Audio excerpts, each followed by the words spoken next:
Si tu as pris l'habitude d'enfiler tous les matins ton masque du tout va bien pour ne montrer aux autres qu'une version de toi forte, solide et sereine, alors qu'au fond de toi tu en as marre de jouer cette comédie, alors pose-toi au calme et écoute ce petit murmure.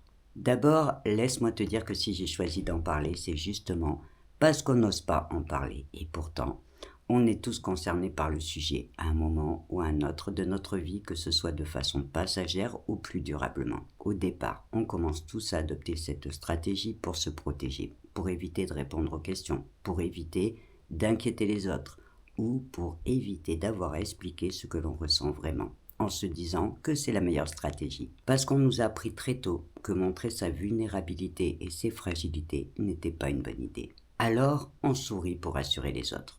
On fait bonne figure pour continuer d'avancer coûte que coûte. Et souvent, ça fonctionne bien, parfois même pendant longtemps. Sauf qu'avec le temps, et à force de cacher ce que tu ressens vraiment, tu finis par t'oublier et par te sentir seul même quand tu es entouré. Mais surtout, tu oublies que les autres vont réagir envers toi en fonction de ce que tu montres. Parce que même avec la meilleure volonté du monde, ils ne pourront jamais deviner ce que tu caches. Tu vas te dire que c'est tellement évident que j'aurais pu éviter de te le dire. Et pourtant, c'est le point essentiel qui explique l'étape suivante, celle où tu ressens l'horrible impression que personne ne te comprend vraiment. Et le pire, c'est qu'à force de passer des mois, voire des années à jouer ce rôle pour répondre aux attentes des autres, tu finis par ne plus savoir t'écouter, par ne plus savoir ce que tu ressens réellement, par ne plus savoir ce dont tu as besoin et ce que tu veux vraiment. Sans même t'en rendre compte, au fil du temps, tu as tellement pris l'habitude d'enfiler ton masque que ce n'est même plus un choix, mais un automatisme. Du point de vue neuroscientifique, ce comportement s'explique tout simplement par le fait que l'être humain est avant tout un animal social. Pendant des centaines de milliers d'années, appartenir à un groupe était carrément une question de survie.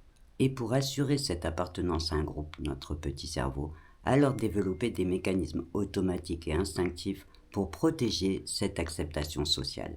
Et c'est notamment ces mécanismes qui font qu'aujourd'hui nous sommes si sensibles au regard des autres, à leur jugement, à leurs réactions et à leurs attentes. Notre petit cerveau interprétant le risque d'être critiqué ou rejeté par les autres comme une menace bien plus importante qu'elle ne l'est réellement aujourd'hui.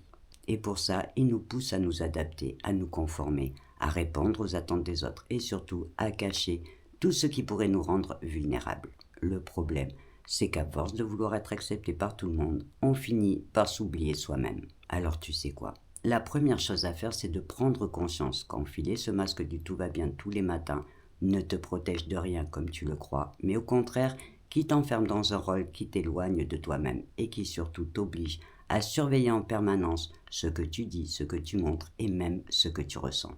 Au final, tu choisis de faire semblant que tout va bien même quand tu as besoin d'aide pour continuer à jouer la personne forte même quand tu es épuisé, en oubliant aussi que ce masque empêche les autres de te rencontrer réellement et donc de créer des relations sincères et profondes basées sur l'authenticité. Alors ce soir, commence par quelque chose de simple. Pose-toi au calme et réfléchis à ce que tu ferais différemment si demain matin tu décidais de ne pas enfiler ton masque. Qu'est-ce que tu répondrais instinctivement au comment ça va de tes collègues ou de tes amis? L'idée n'est évidemment pas de retirer ton masque d'un coup pour raconter ta vie à tout le monde, mais juste de reconnaître qu'il peut y avoir des jours avec et des jours sans, mais sans ressentir le besoin de te justifier. Autorise-toi simplement à dire que tu es fatigué quand tu es fatigué, à dire que tu traverses une période difficile quand c'est le cas, et surtout à demander de l'aide quand tu en as besoin.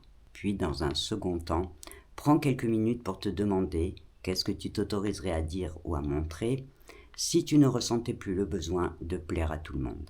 Et n'oublie jamais que c'est dans ces réponses que se cache ta liberté intérieure. Et ce cheminement va alors t'amener à comprendre une chose essentielle, le fait que tu n'as pas besoin de jouer un personnage pour mériter d'être aimé, respecté ou accepté, mais qu'au contraire, t'autoriser à être pleinement toi-même va alors te permettre d'attirer les bonnes personnes pour toi.